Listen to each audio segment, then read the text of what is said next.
Hello from my rooftop. 2 more sips of my afternoon tea and then we talk.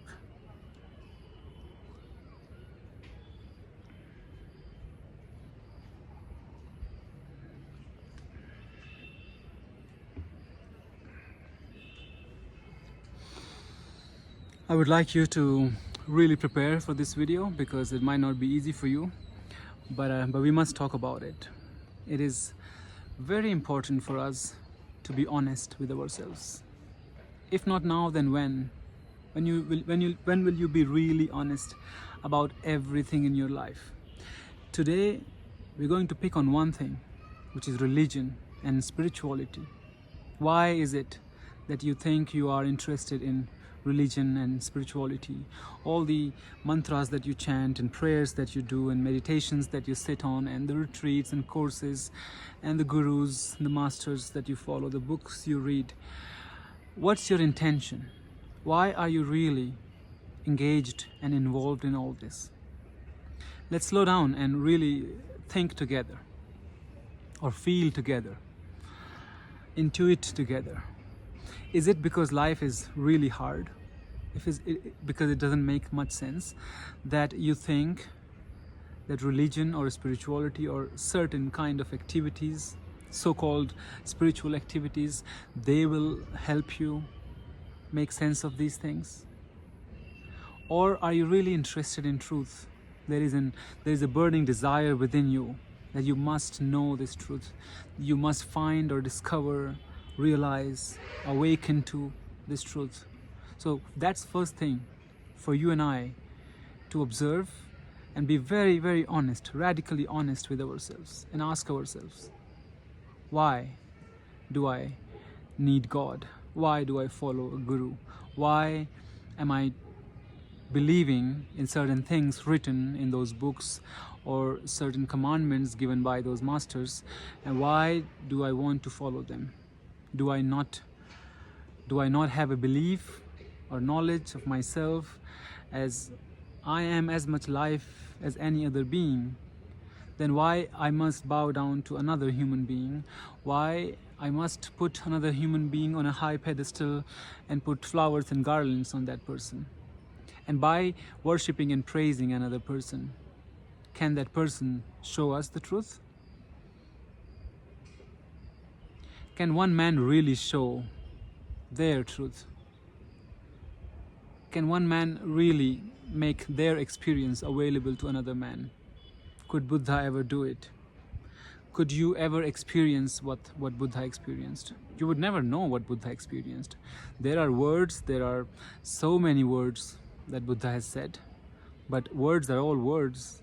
And you meet the words only as far as you've met yourself. So those words begin to make more and more sense in your life as you know yourself more and more. So again, if someone who is poor in thinking, in all aspects, who is miserable, how is that person going to meet truth, to find truth? What if that person doesn't know how to read or write? What if that person, for whatever reason, has no interest in authority of religions, authority of gurus and masters, authority of popes and whatever political leaders? What if that person wants to think for themselves? What is that person to do? And on top of that, why do you believe? Okay, I will end with these whys and go deeper into these topics, but let's go. Why do you believe the things that were said thousands of years ago? Sorry for the noise, I'm back in India, so sounds are all we have here, a lot of sounds. So when you have all kind of sounds coming, embrace them. There is another one. People have said so much over the centuries, over the millennia, and we keep on following them because one, perhaps we don't trust ourselves so much that we can awaken to the same truth in our own way, in the same way that others did. So we always think of ourselves as small and meek and little, and so we think we must follow somebody. There must be somebody who knows it, and we follow the books, whatever is written in those books. But to what avail? What has popular religion has given us? Besides Christians who want to make the whole world Christian and Muslims who want to convert whole world into Islam, and Hindus who did not develop their spirituality deep enough that they allowed all the invasions to happen for over 1,000 years. Why do we continue? I'm not saying that it's bad or good. Okay, I'm not here to criticize anything right now. I could, but that's not my intention right now. My intention is to ask why. Why do we still believe that those books and those masters and those things have authority over us? That if we follow them, we will get there. But where? Have you gotten there? Don't tell me that others have. Right now I'm talking about you. Have you gotten there by following others? It's different when you are studying physics, it's different when you are studying mechanics. Then it helps you to follow others, and because there are set things. But human beings is not a set thing, it's a continuous evolving thing. Once you have a car or a motorbike, there is set principles that follow in order to fixing it and breaking it and refixing it and all that. And if you follow a manual, you'll be smart enough to go with that manual. But then life is not physics or mechanics. Life is much more complex, and each one of us is in itself a unique individual, and no one size fits all. Yet people, perhaps you, do not trust yourself enough to go on your own path, to make your own journey. I mean, your guru can point to the door, but you have to get up and go to that door. And if he hands everything to you, like there is on your way to the door, there's a table and a chair, you might bump into them, and if he helps you avoid that as well, then you don't make a journey at all. Then it's his journey that you're making, not your journey. Because if you did not meet challenges and face them by yourself, you have not evolved, you have not grown. So can you understand what I'm trying to say here? So lower your guards and really think about it. Your psychological mess, your psychological construct is yours to deal with. Nobody else will deal with it. Nobody else will feel your wounds, your pain, your tears as much, as deeply and as clearly as you can. There is nobody who can have an authority over you. You are your own authority. I've been a yoga teacher for several years now, more than 7 years now. And so many thousands of people have come and practiced yoga with me. And I know from personal experiences of meeting thousands of people that for so many people, yoga, meditation, philosophical discussions, all that is just an escape. They cannot deal with their thoughts, the crazy modern world. They cannot deal with their stress, anxiety, depression. So they just need to shun that mind by going into yoga or meditation, and you come to think of this as a refined activity. So you think you must be doing something good, and you have some kind of surface level peace derived from it because you think that you're doing something good. But you're still not facing the problems, the fears, the anxieties. You're still not facing your psyche. Sitting on meditation, focusing on a mantra for 1 hour every day might help calm your mind. Definitely it will. Anything you repeat for a long time, even if you repeat Coca-Cola, enough time, you will know that your mind will get into a rhythm and it will feel peaceful. But then when you get out of that state, and you still have to face your spouse or your children or your parents or your colleague or your boss, how do you deal with that? You think meditation or your guru or your God can solve that problem? That if you just pray to the God? I mean, that's so childish. And those who are only ready for this kind of conversations will be able to listen to me. Otherwise, maybe your ears are already bleeding. But really, when everything you have tried and nothing works, it's time to stop and ask yourselves, why am I giving the responsibility for my understanding, my evolution, my growth, my clarity to someone or something else? Someone alive or someone long dead? But why? And it's very tricky. On the other side, the religions will make you believe that you are a born sinner. You are flawed as a being, and because you are a sinner, you will need to struggle and work hard and follow the faith of whatever religion that you follow, and follow the commandments, and just go on like a bull, like a sheep. Just keep on following it. And because you are a sinner and you are a dimwit and you are so much in ignorance that you will need definitely support, and you need to push maybe this life, maybe further other lives, but somehow they will maintain their supremacy, and that you will remain a slave and an obedient slave to their way of being.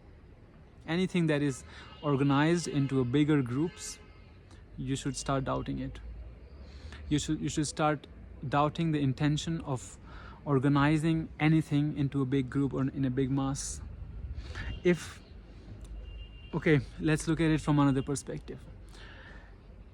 One of the answers to the question, perhaps the best answer to all these seeking and following God and whatnot, is because you are conflicted.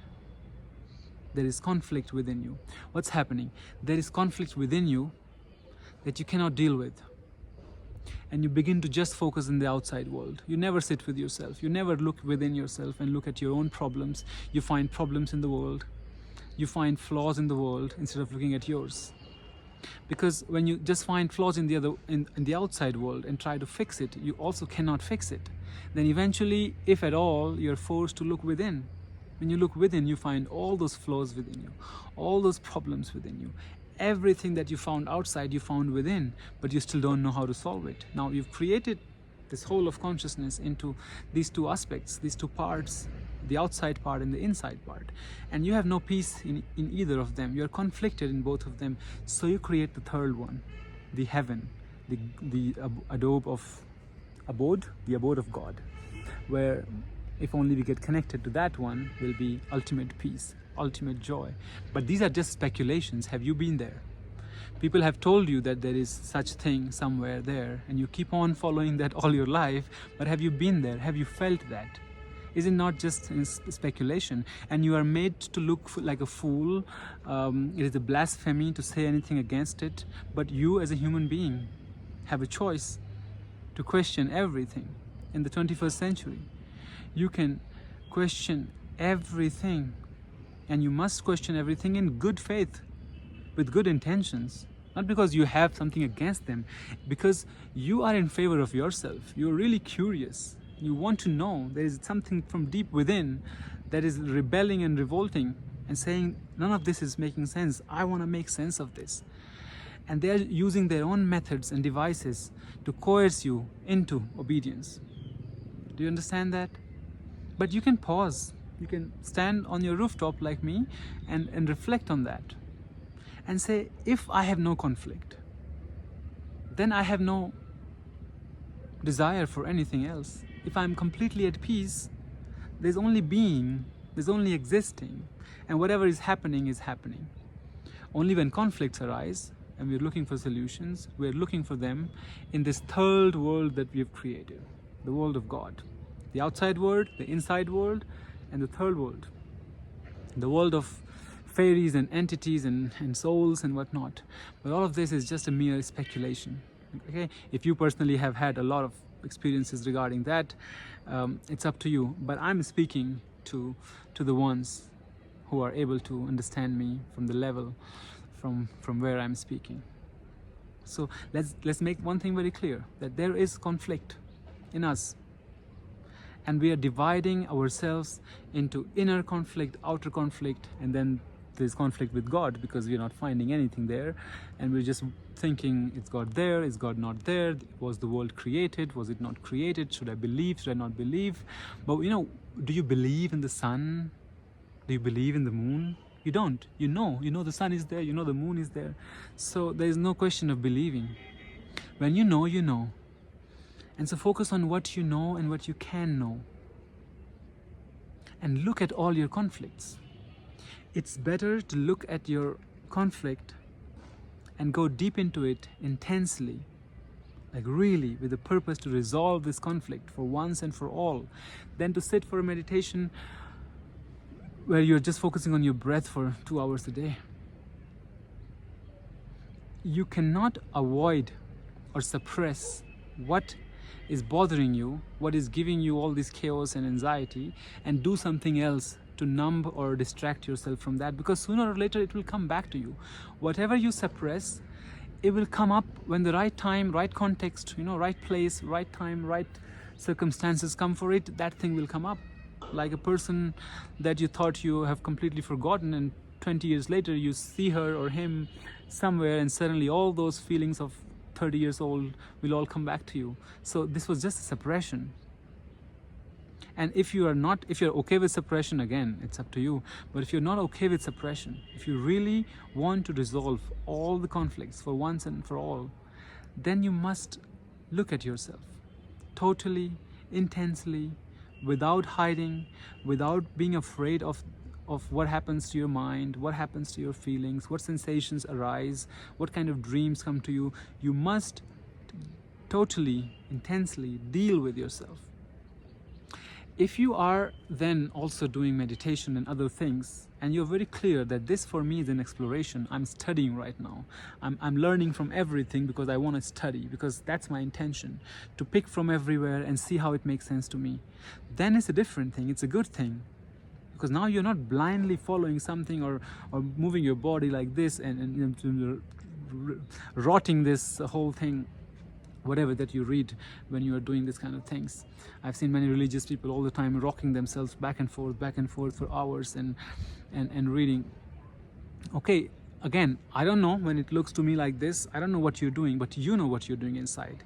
And what I'm saying is that when this is happening as a form of exploration, it might be the best thing you could do. But if this is happening because you are just another sheep who is following what is told to you and hoping that it will resolve your conflicts, not. You will only add to conflict. You will only create more conflict. Every single time anything bothers you and you get so bothered by it, and it is given to you by spiritual traditions or religions or whatnot, it's just another conflict added to you. So instead of helping, it begins to not help you at all, instead have negative effect. And towards the end, what I would say is that as long as you look at, when you're looking at yourself, as long as you look at this as you versus the whole world, instead of realizing, and we can go deeper into it some other time, instead of realizing that your consciousness is not separate from the consciousness of the whole world. You think that I am the observer who is observing the whole world, and I have a relationship with the whole world, and I need to fix it, I need to change it. You become separate from this whole thing, as if you are a fixed entity, and you are looking at the whole problem of whatever it is. Let's say it's violence. You're looking at violence. Then you're thinking, I must get rid of this violence within me. And who is this I that you separate? And then you see violence as something separate from you. But eventually one must realize that you are, I mean, there's nothing about violence that is not in you. So you are not separate from that violence. The observed and the observer, they're one and the same. So you are moving with everything. So the whole quality of observation changes when you realize you're not a separate entity observing the rest of the whole world, but you see that what is being observed is not different from who is observing it. It is actually one and the same. It's part of the same thing. Only when, this clarity might not come to you just by hearing it once from me, but dwell on this, contemplate on this if you're interested, and see that when only you see that my consciousness and the consciousness of the whole world is one and the same, that all my actions, my thoughts affect others, and others' actions and thoughts affect me deeply, when you feel it, not just intellectually know it, then you know that there is not you who is outside and fixing something. Like I think once my brother asked me this question, is if the earth is spinning so fast, if it's I think it's spinning like thousands of kilometers in a second or in a minute, like really fast, I don't remember the number right now. It's spinning so fast, then why don't we feel it? And my immediate response, because I had never thought about that question had never crossed my mind, but immediately my response was that you're separating yourself from the earth and thinking, why can't I observe the earth spinning? But you are as much earth as the earth is. So when you're spinning, You're all spinning together with the earth. All the trees and everything is spinning at the same time. And for you to be able to observe some movement of something, like you're standing here and watching an aeroplane going by, and you are a static observer and you observe the aeroplane going by, so you can know the distance, you can know the speed and all that. But if you are moving parallel to the aeroplane with the same speed, you will find both of you static. So, or if you're sitting in the aeroplane, you will find that there is no movement at all, because when there is nothing moving around, you feel like you're static in an aeroplane, right? So in the same way, on the earth, you don't feel that movement because you're not separate from it. Now, if that makes any sense to you, look at your anger, your whatever issues you have, in the same way that you're not separate from any of these things. You are one with it. So you don't solve a problem inside you. You are the problem. And the whole thing moves together. Now, before I end this, I must say this.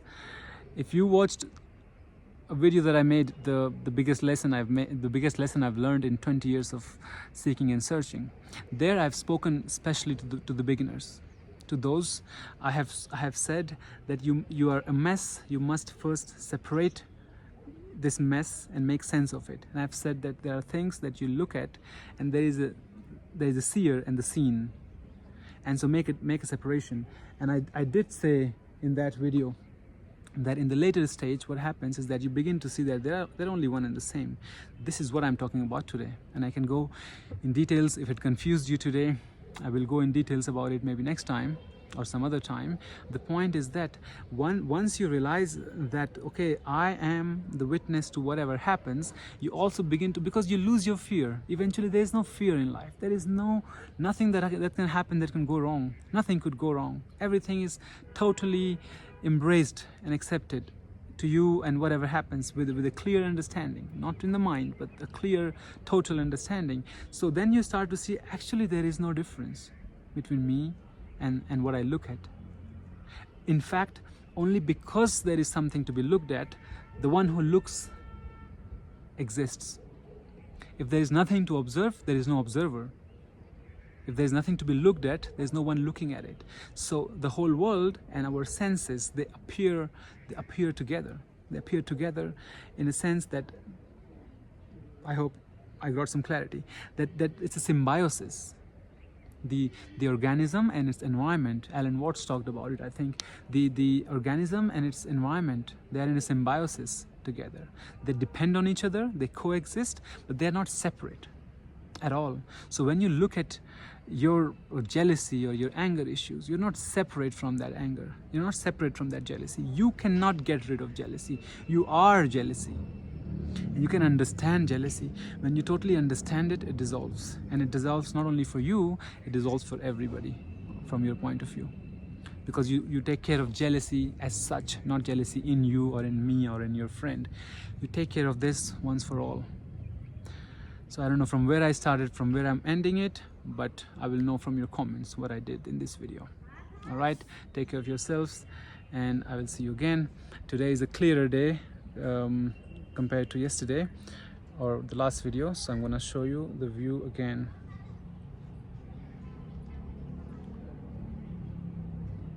You see how many clouds there are? Wait, let me get my microphone. You see how many clouds there are? Yet I'm calling it a clearer day because it had been raining continuously.